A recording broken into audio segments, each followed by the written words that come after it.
Well, first up today is this Honda CRZ in white for a power run. So let's see what power it actually makes. Oh yeah, we'll find out. It's got a black box in it, so we're going to disable that before we go on the dyno.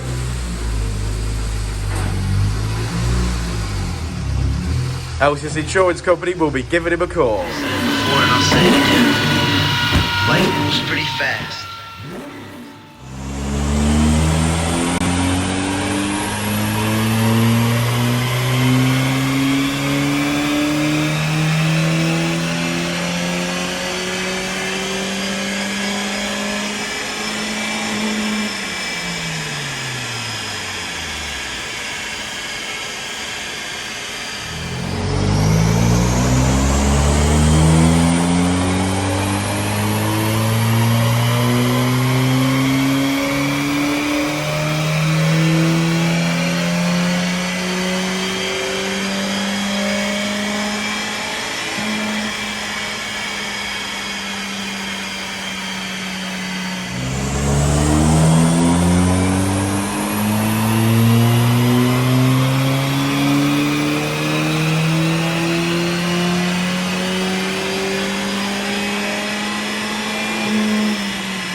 So there we go, the difference between the battery being fully charged and semi-depleted.